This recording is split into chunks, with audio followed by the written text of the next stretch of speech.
Então, irmãos, nós estamos na nossa série, a bênção dos patriarcas. Estamos estudando agora a vida de Noé. Vamos falar de Abraão, Isaac e Jacó na continuidade. E hoje quero trazer mais uma palavra sobre a vida de Noé, que está lá no livro de Gênesis, do capítulo 8, versículo 18 a 22 em diante. O tema da nossa palavra hoje que nós vamos meditar é um adorador abençoado. Então, você pode acompanhar lá na tela ou no seu celular, Gênesis 8, 18 em diante. Lá diz assim: Então Noé saiu da arca com sua mulher e seus filhos e as mulheres deles. E com todos os animais grandes, todos os animais pequenos que se movem rente ao chão e todas as aves. Tudo o que se move sobre a terra saiu da arca, uma espécie após a outra. Depois Noé construiu um altar dedicado ao Senhor. E tomando alguns animais e aves puros, ofereceu-os como holocausto, queimando-os sobre o altar. O Senhor sentiu o aroma agradável e disse a si mesmo: Nunca mais amaldiçoarei a terra por causa do homem, pois o seu coração é inteiramente inclinado para fazer o mal desde a infância, e nunca mais destruirei todos os seres vivos como fiz dessa vez. Enquanto durar a terra, plantio e colheita, frio e calor, verão e inverno, dia e noite jamais cessarão. Amém. Glória a Deus por essa palavra. Vamos aplaudir a palavra de Deus, que é linda. Glória a Deus que depois de tantos anos temos os registros de homens de Deus para nos inspirar em nossa caminhada de fé. Então, nós nas últimas duas palavras já falamos sobre a vida de Noé como um homem íntegro, um homem comprometido a Deus. Foi isso que Deus observou em meio a uma geração perversa. Ele decidiu destruir o mundo, zerar tudo e começar tudo de novo. Mas em meio àquela geração má, ele encontrou Noé, um homem que andava com ele. E ele, então, foi incumbido de uma grande missão de construir uma arca, aonde seria abrigada ele, sua família, os animais, para que pudessem ser salvos. E após o dilúvio, 40 dias de chuva, 40 dias de noite, depois mais 150 dias até as águas baixarem, eles pudessem, então, recomeçar o planeta, recebendo, então, a instrução de Deus, que a partir do momento que eles saíram da arca, eles deveriam multiplicar, encher a terra e, assim, expandir todo o domínio sobre ela, exercendo governo sobre ela também. Então, nós aprendemos também sobre a obediência de Noé, que ele foi obediente nos mínimos detalhes. Uma arca com um projeto gigantesco que Deus projetou. Lembrando que naquela época não tinha computador, não tinha desenho de uma planta para poder observar. As medidas eram diferentes do que hoje, né? A proporção das coisas eram muito mais difíceis de a gente medir e fazer, mas Noé fez exatamente, a Bíblia diz exatamente como Deus queria. Então, ele levou vários anos construindo, estudiosos dizem em torno de 120 anos, né? Nós falamos a última semana. É um projeto que levou a vida inteira para algo que ninguém acreditava que poderia acontecer, mas Noé foi obediente. E hoje eu quero falar de mais um aspecto da vida de Noé, como mais um dos patriarcas que nos inspira sobre como ter uma vida abençoada. E eu quero falar sobre o aspecto da adoração. E o primeiro ponto que você pode completar aí na sua guia é: construa um altar. Nós vamos falar um pouquinho sobre o que Noé fez a partir do momento que ele cumpriu a sua missão de construir a arca então para sobre a terra, e agora era hora de recomeçar. Então, quando nós lemos esse texto aqui, após todos descerem da arca, a primeira coisa que Noé fez foi construir um altar a Deus. Qual é a primeira coisa que você e eu fazemos quando nós conquistamos algo? Pode ser uma conquista material, pode ser uma conquista profissional, pode ser uma conquista financeira. Qual é a primeira coisa que nós fazemos em nossa vida? Noé, a primeira coisa que ele fez foi construir um altar. E ele foi a primeira pessoa a fazer isso na Bíblia, né? Ele abriu uma longa tradição que depois os patriarcas, a partir de Abraão, continuaram também. Já havia lá em Caim e Abel ter sido oferecido ofertas, mas altar, ele foi o primeiro dos patriarcas a erguer um altar e assim começar uma tradição de reconhecer Deus num lugar, a dependência de Deus, a partir de uma entrega de um sacrifício. Então, Noé, ele construiu duas coisas importantes na vida dele. Não foi a casa própria dele, não foi a carreira profissional dele, não foi uma empresa. Ele construiu uma arca e um altar. São as duas coisas que nós vemos na palavra de Deus que ele construiu. A arca foi o testemunho público da obediência que ele tinha a Deus. E o altar foi o testemunho público da adoração que ele tinha a Deus. Foram duas coisas que ele fez e apontavam para Deus. Foram duas coisas que ele exerceu: obediência, dedicação, energia, recursos, e eram consagradas ao Senhor.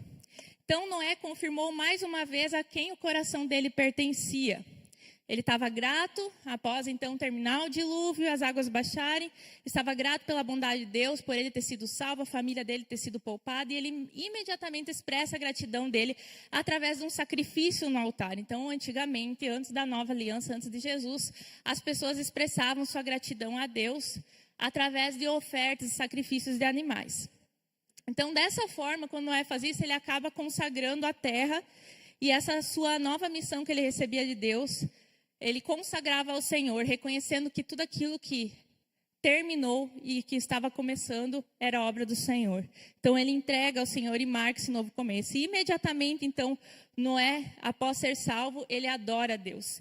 E pensando sobre nossa vida, fazendo uma correlação, a arca, como nós vemos na palavra de Deus, ela é um símbolo. Lá no Antigo Testamento, nós podemos puxar depois lá para o Novo, em Jesus, a arca é um símbolo da salvação de Deus. E o altar, ele fala sobre o propósito da nossa vida, é um símbolo do propósito, que é a adoração.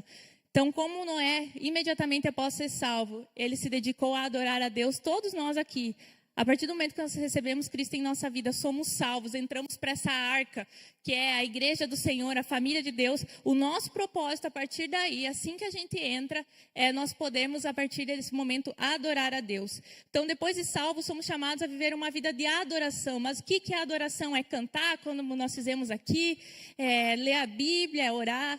Todas essas coisas se incluem. Mas a adoração, ela se estende muito mais do que alguns rituais, alguns momentos. A adoração é agradar a Deus com toda a nossa vida, em nossas decisões, em nosso comportamento, com as nossas palavras, a forma de nós vivermos agradar a Deus.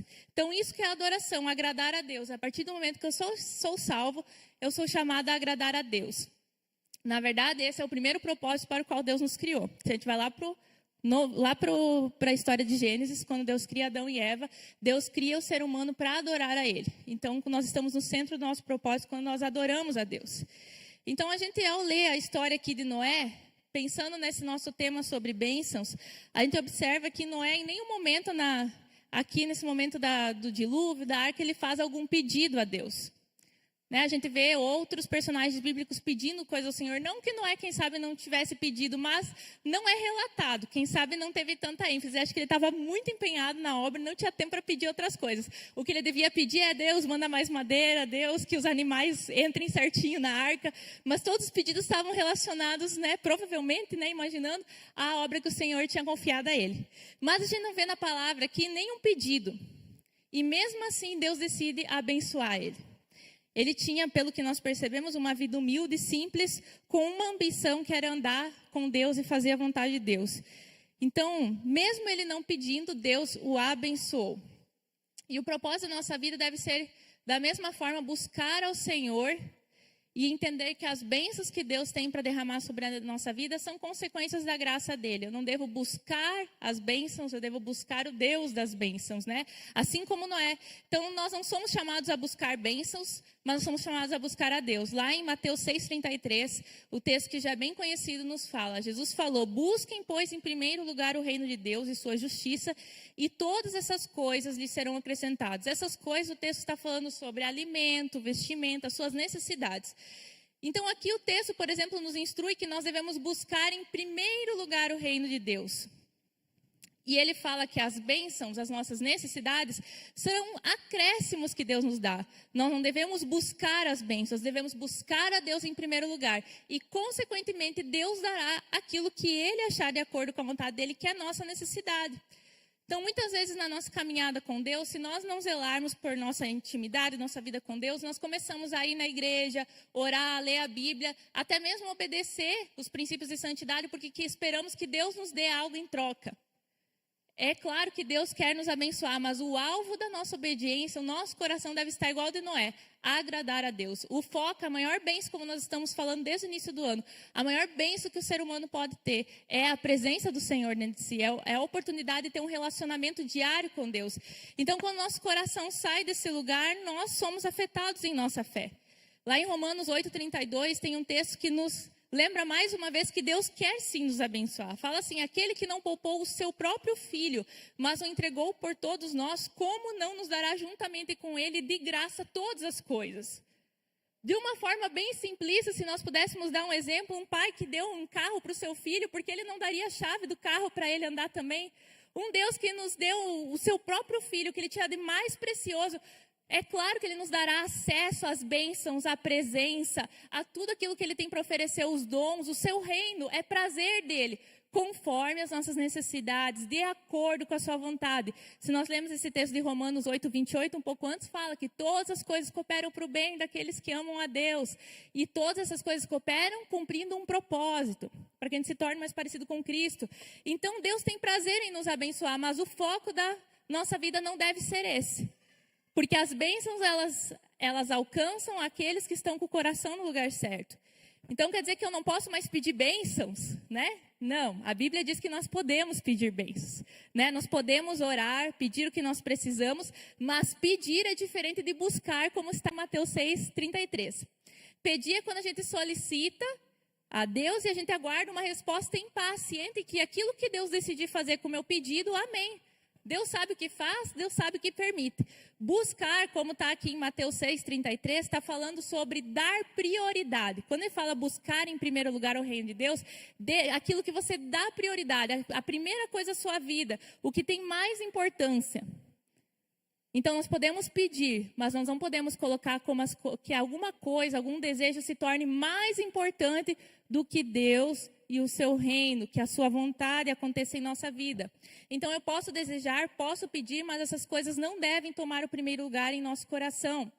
Como que eu sei se um desejo é mais importante no meu coração do que o próprio Deus para mim?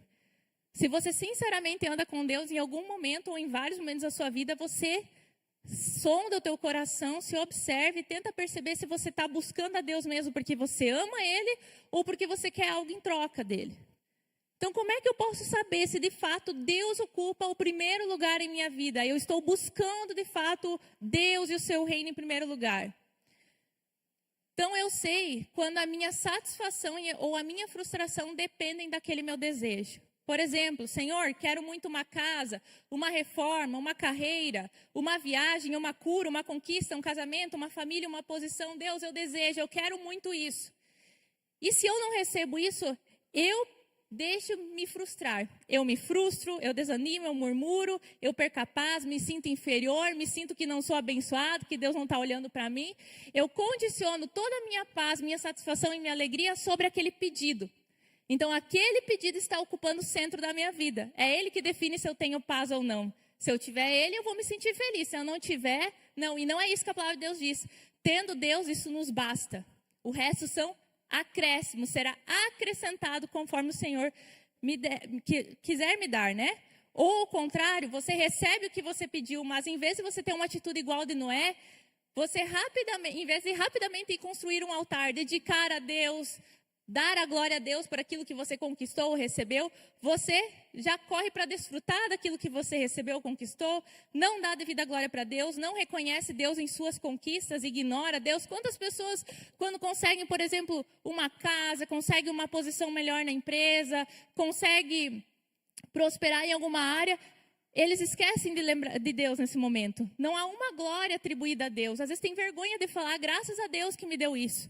Às vezes agradece todo mundo, agradece os parentes, agradece o prefeito, agradece a fulana, mas Deus, às vezes até tem Deus no meio, mas graças a Deus, mas tu vê que foi só por desculpa, a mania de falar, sabe quando ele fala graças a Deus? Mas não expressou com glória, não ergue um altar. Um altar é físico, é simbolizado, as pessoas veem. Então, quando você conquista algo, mas você tem vergonha, constrangimento, ou pior, esquece da glória a Deus, aquela coisa, aquela conquista, automaticamente ocupou o centro da sua vida. E, de repente, você já não tem tempo para buscar a Deus, porque a demanda da nova realidade, da nova conquista, não te dá mais tempo para buscar a Deus. Logo, você já não consegue abençoar mais as pessoas, afinal, você está envolvido ali, quem sabe financeiramente, com essa nova conquista tua, então tu já não pode ajudar. Sempre se questione quando você vai dar um passo financeiro, por exemplo. Se aquilo que você vai adquirir, comprar, te permite continuar abençoando pessoas. te permite continuar ofertando, ajudando quem precisa. Agora, se aquilo tira de você todas as possibilidades de você poder abençoar pessoas, você tem que medir bem se isso é realmente uma coisa de Deus para você.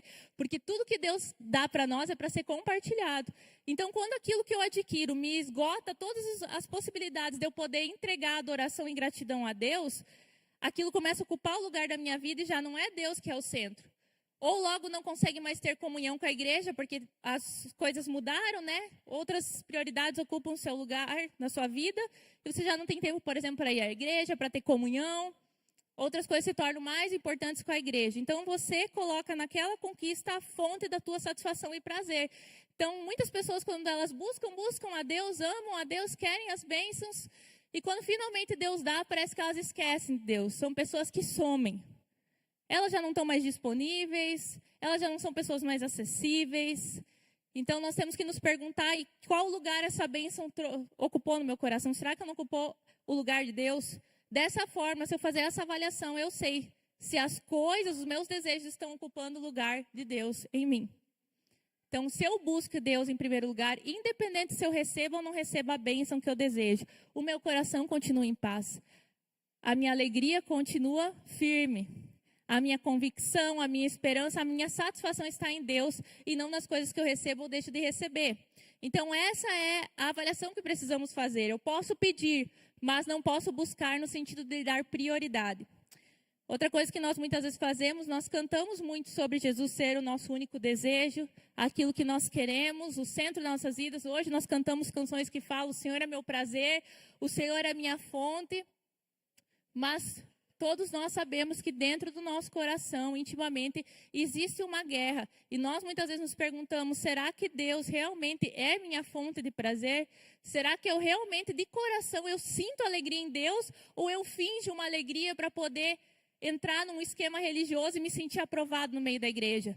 Quando eu canto canções, quando eu leio a palavra de Deus, quando eu ouço a palavra de Deus, de fato aquilo, sabe, aquilo faz sentido no meu coração, eu me alegro com aquilo, eu deixo que a paz que a palavra oferece inunde meu ser, eu ainda brigo com a palavra e eu fico, Deus diz que vai cuidar de mim, mas eu não sei, amanhã vem uma conta aí, tem um boleto segunda-feira para pagar e a paz já vai embora. Então todos nós, volta e meia, estamos com essa guerra interior. Isso não significa para você parar de cantar, agora vou chegar na igreja e ficar quieto, porque afinal, eu sei bem no fundo que Deus não tem o primeiro lugar, porque hoje, né, eu briguei com fulano, já fiquei ansioso para começar a semana, não terminei minhas provas. Não, nesse momento você tem que cantar e declarar isso pela fé, desejando que aquelas canções se tornem verdade na tua vida. Faça isso com humildade, Deus conhece o nosso coração, Deus. Eu quero que o Senhor seja a minha fonte. Eu quero que o Senhor seja o meu prazer. E você não descansar enquanto o seu coração não sentir esse prazer completo em Deus. Porque se o futebol, se o filme, se a saída com os amigos, se uma viagem me faz vibrar mais e me sentir mais completo do que a presença de Deus, algo está errado se você se chama cristão. Então, existem momentos que nós vamos viver algumas crises interior. Nós podemos ser sinceros quanto a elas, não precisamos abandonar a fé, nós estamos numa luta travada em nossa alma. A Bíblia fala que nós guerreamos e essa guerra contra o nosso coração carnal, olha o que nós lemos no texto de Noé, Deus fala, eu sei que eles são inclinados para o mal desde a infância. Aqueles que defendem que a criança é toda purinha sempre, desde a infância, inclinado para o mal, é a Bíblia que está dizendo. A criança é uma folha em branca, ela já vem cheia de vontades. É por isso que tem que educar, moldar, né? Porque a inclinação dela, de todos nós, é para o lado da desobediência, do egoísmo, do orgulho. Então, eu moldo. Então, dentro de nós existe essa guerra, essa batalha, até a vinda de Jesus. E as minhas atitudes diárias, a forma que eu me posiciono em relação a isso, aceitando muitas vezes que eu sou uma pessoa orgulhosa, uma pessoa egoísta, pedindo perdão diante de Deus às pessoas e caminhando a partir daí, isso me garante vitória após vitória, como diz na palavra. A nossa luz, a luz de Cristo em nós, vai brilhando cada dia mais até se tornar dia perfeito. É um brilho que vai aumentando. Nós vamos crescendo, nós vamos amadurecendo e nós vamos vencendo. Então eu tenho consciência da minha luta. E ela não me faz eu me tornar uma pessoa hipócrita que quer aparentar para os outros ser melhor do que eu sou. Porque nós sempre vamos ter uma guerra interior. Quando nós percebemos em nós que a gente não é tudo aquilo que a gente está querendo ser, a gente pode tentar ou mascarar isso com uma espiritualidade de aparência. E é muito fácil enganar as pessoas com palavras, com imagens, com posição. Ou eu vou para Deus e me peço graça e misericórdia. Deus, me ajuda a me tornar melhor, não porque eu quero ser melhor que o outro, mas eu quero ser melhor para Ti. Então, essa guerra está dentro de nós. E nesse momento nós temos que dizer, Deus, aqui no meu coração, por favor, me ajuda. Eu quero ter esse prazer, eu quero cantar canções, eu quero orar e que aquilo seja uma verdade em mim. E declare isso, e fale isso com fé, e deseje isso no seu coração. E se tem algo errado, não abandone, não deixe assim de qualquer jeito. Não deixa ficar o seu coração frio. Então, Noé, com a sua vida, nos ensina que todos nós devemos construir um altar ao Senhor. E esse construir um altar ao Senhor é reconhecer Deus em nossas vidas e nos empenhar para agradá-lo. E no segundo ponto, ofereça o seu coração. Pode completar na sua guia.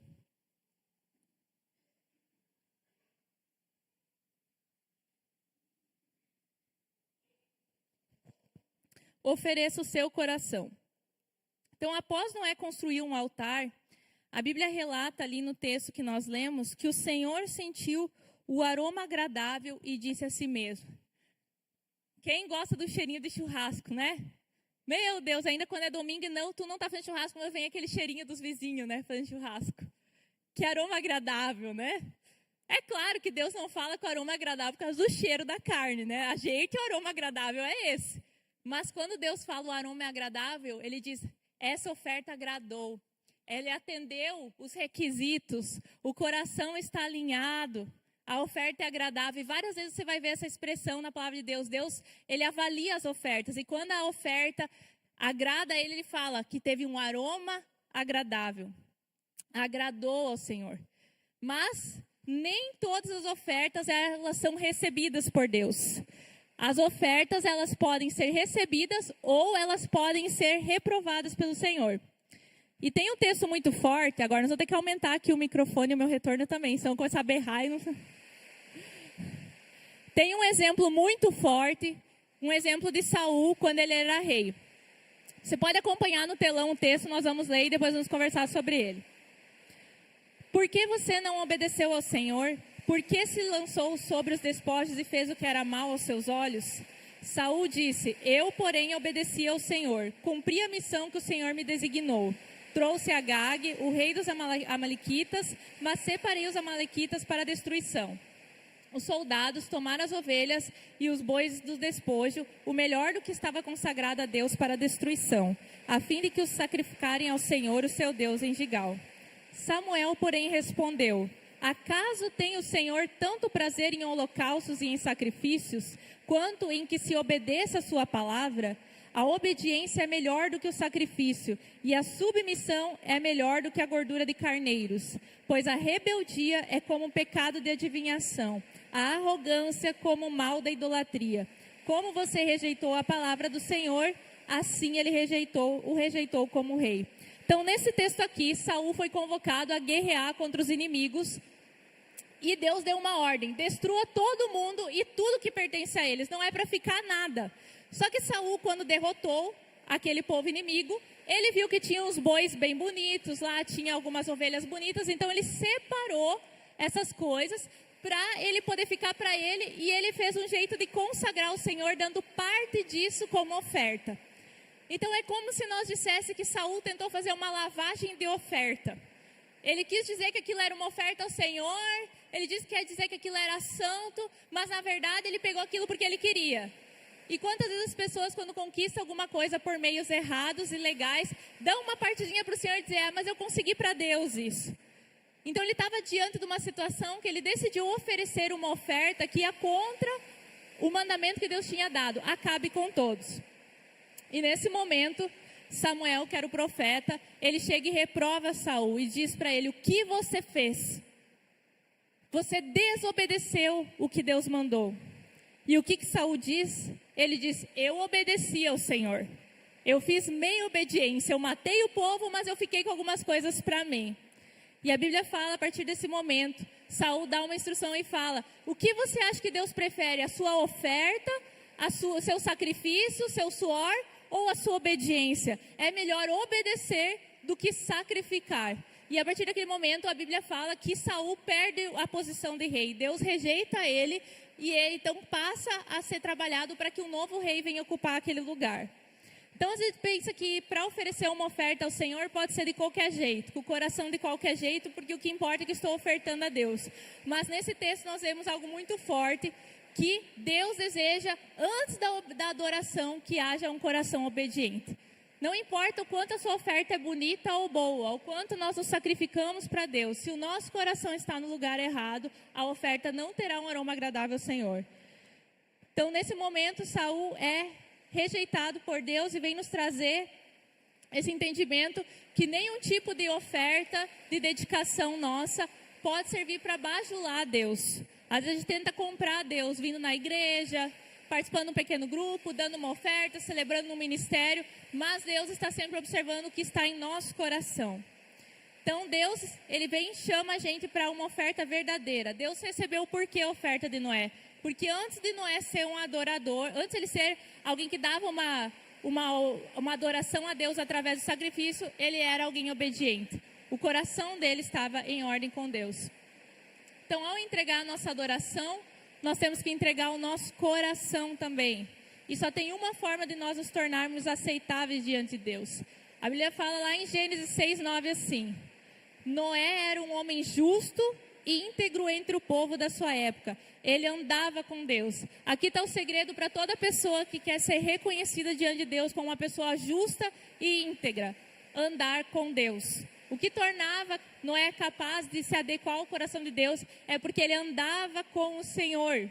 Em Gênesis 6:8 diz mais para frente: a Noé, porém, o Senhor mostrou benevolência. Benevolência significa bondade.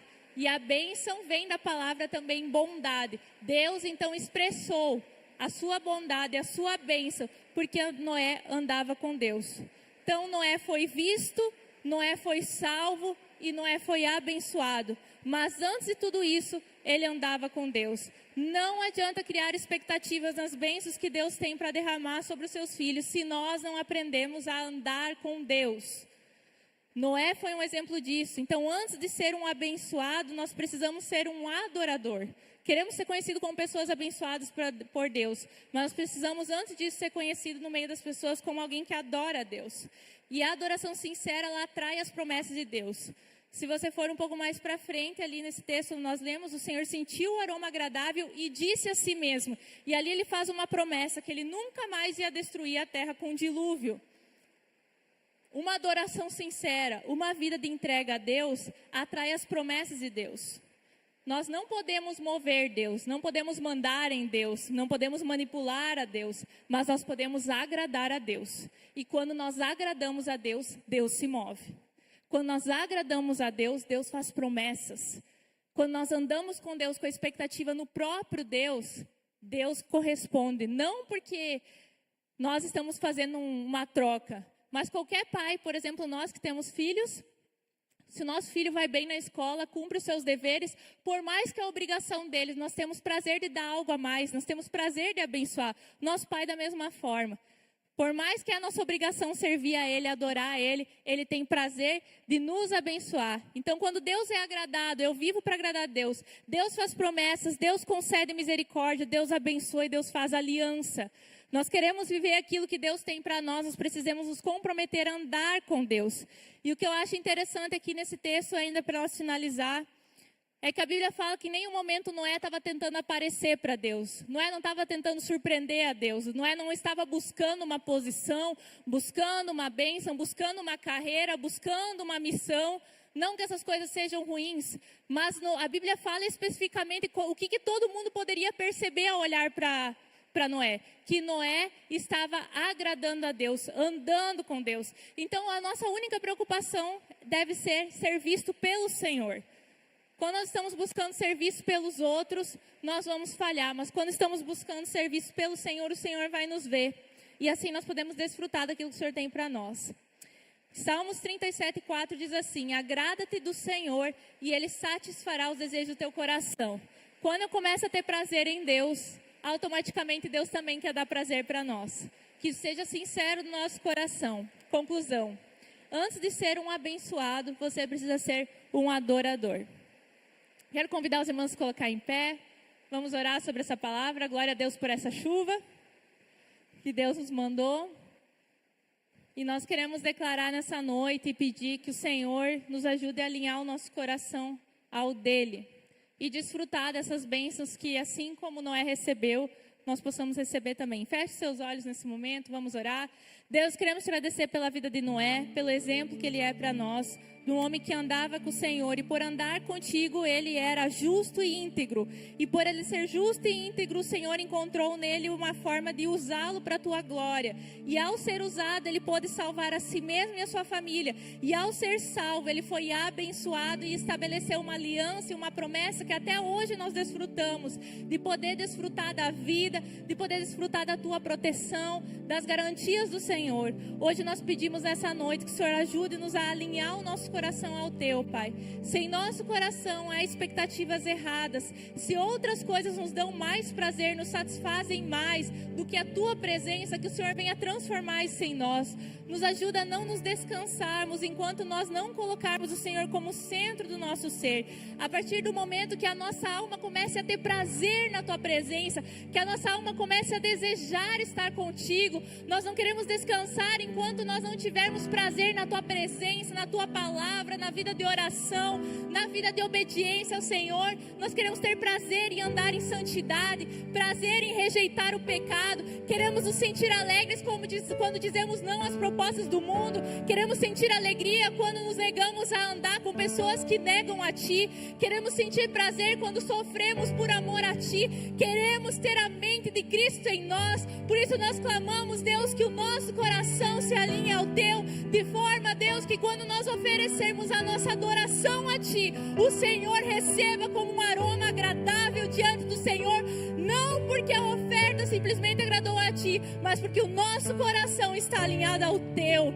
Nós queremos satisfazer o Teu coração, Deus. Queremos nos alegrar em Ti, ter prazer em Ti. E sabemos que quando nós desejamos o Senhor também tem prazer de nos abençoar.